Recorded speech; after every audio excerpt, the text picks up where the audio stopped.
नमस्कार, मैं Bhimaram Chaudhary, assistant professor sociology, SPC government college Ajmer. मैं एसपीसी गवर्नमेंट कॉलेज अजमेर के समाजशास्त्र विभाग के इस यूट्यूब चैनल में एक बार पुनः आपका स्वागत करता हूं। डियर स्टूडेंट्स, इससे पहले मैंने जो इंट्रोडक्टरी वीडियो आपके साथ शेयर किया था, उसमें मैंने कॉलेज एजुकेशन की पढ़ाई, करियर, आपके तीनों क्लासेस के प्रश्न पत्र और किस तरह आपको पढ़ाई करनी है, किन चीज़ों का ध्यान रखना है और इन कोविड-19 महामारी के दौरान जो नई परिस्थितियाँ उत्पन्न हुई हैं और ऑनलाइन टीचिंग और लर्निंग मॉड्यूल से हम जुड़े हैं, इन सब चीज़ों को आपके साथ शेयर किया था और मुझे उम्मीद है कि निश्चित ही आप उनसे लाभान्वित हुए होंगे और आगे भी होंगे। आज जो हमारा वीडियो है, इसमें हम महर्षि दयानंद सरस्वती विश्वविद्यालय अजमेर द्वारा बी पार्ट थर्ड के लिए समाजशास्त्र का जो दूसरा प्रश्न पत्र है, सामाजिक मानव शास्त्र, उसकी सिलेबस और उसकी परीक्षा की योजना के बारे में जानकारी प्राप्त करेंगे।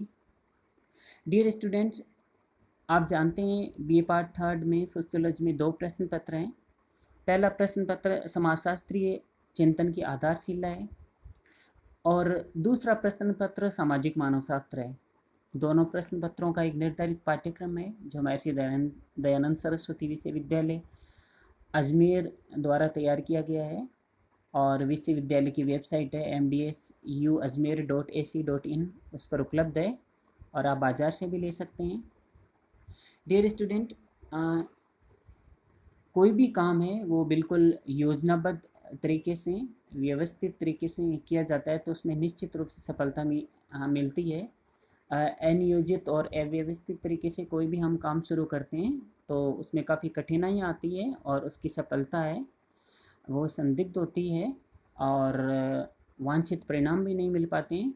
इसलिए समाजशास्त्र के इस बी पार्ट थर्ड के सेकंड पेपर सामाजिक मानव शास्त्र की ऑनलाइन टीचिंग और लर्निंग शुरू करने से पहले हमें ये जानना बहुत ज़रूरी है कि हमारे सिलेबस में कौन कौन से टॉपिक्स निर्धारित किए गए हैं और इस पेपर का जो प्रश्न पत्र है उसका क्या प्रारूप है और हमें किस तरह किन किताबों से इसकी पढ़ाई करनी है, किस तरह उत्तर लिखने हैं और कम्पिटिटिव एग्ज़ाम की दृष्टि से हमें अभी से ही किस तरह तैयारी करनी चाहिए जिससे आगे हम कम्पिटिटिव एग्ज़ाम्स में बेटर परफॉर्म कर सकें और हमारा जो करियर है, जीवन है, उसको बेहतर बना सकें।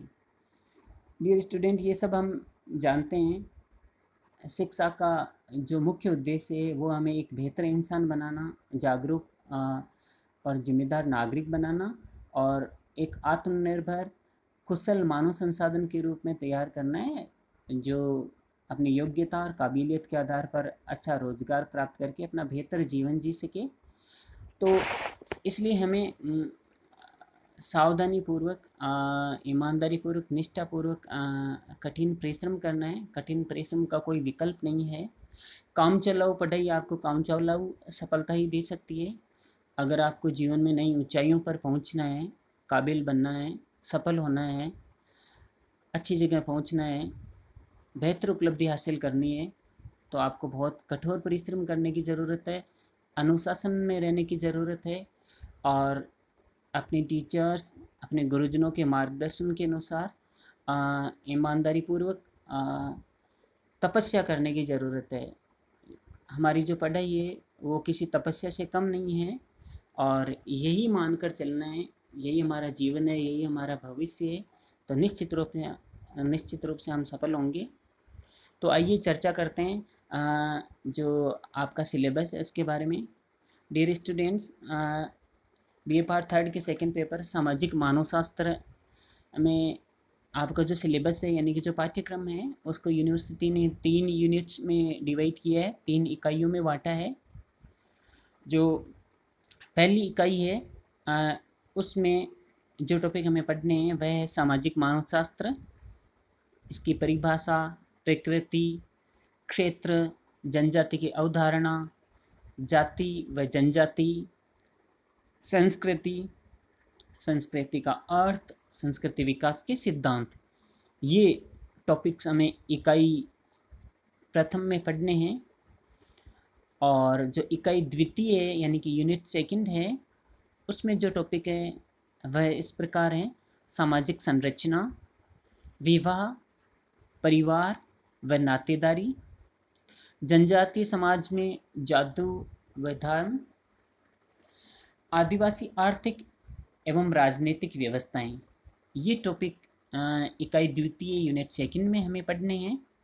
और तीसरी और अंतिम जो इकाई है, इकाई तृतीय यूनिट थर्ड, उसके जो टॉपिक हैं उनमें है जनजातीय लोगों की समस्याएं, उसमें गरीबी, निरक्षरता, ऋणग्रस्तता, जनजातीय आंदोलन, कॉलोनियल तथा स्वतंत्रता पश्चात की अवधि, तथा अंतिम टॉपिक है राजस्थान के जनजातीय समुदाय, भील, मीणा, गरासिया।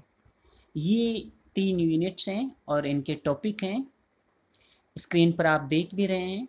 आपकी सुविधा के लिए मैंने स्क्रीन रिकॉर्डर से ये वीडियो तैयार किया है, जिससे कि आप इन टॉपिक्स को देख भी सकें और साथ साथ में समझा रहा हूँ उसको अच्छी तरह समझ भी सकें।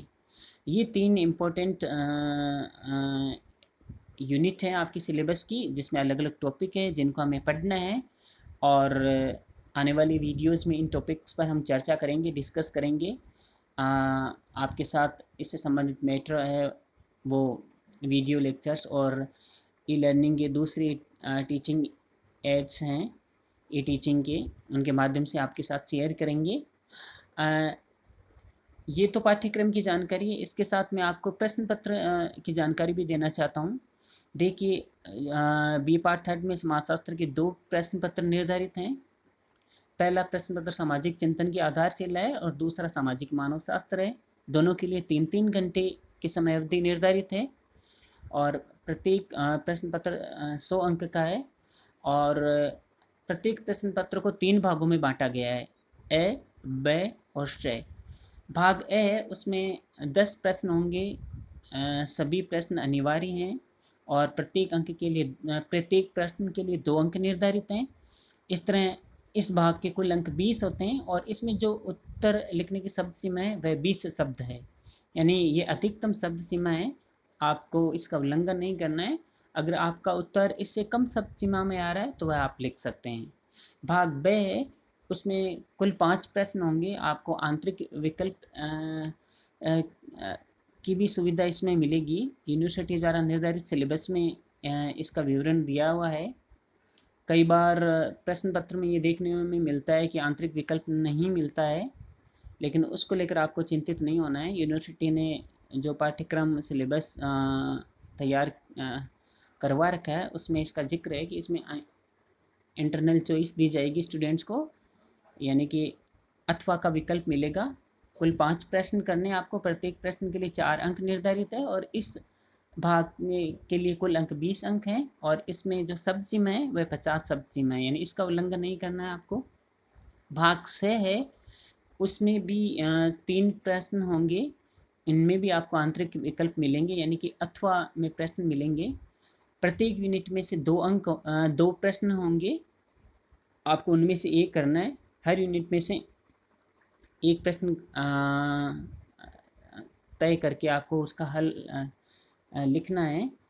इस तरह कुल 3 प्रश्न करने हैं आपको और प्रत्येक प्रश्न 20 अंक का है और इस भाग के कुल अंक है वो 60 अंक हैं और जो निर्धारित शब्द सीमा इसके लिए तय की गई है वह 400 शब्द है।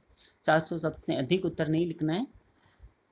प्लस माइनस 20-30 शब्द हैं, वहाँ तक एक्सेप्टेबल हैं, लेकिन आपको इससे ज़्यादा शब्द सीमा का उल्लंघन बिल्कुल नहीं करना है, इसका ध्यान रखना है। और एक विशेष चीज़ जो ध्यान रखने की है कि आपको प्रश्न में जो बात पूछी जा रही है आपको उसी का ही उत्तर लिखना है और निर्धारित शब्द सीमा में लिखना है और बिल्कुल पॉइंट बनाकर अच्छी तरह प्रेजेंटेशन करना है उत्तर का। डायग्राम भी बना सकते हैं आप,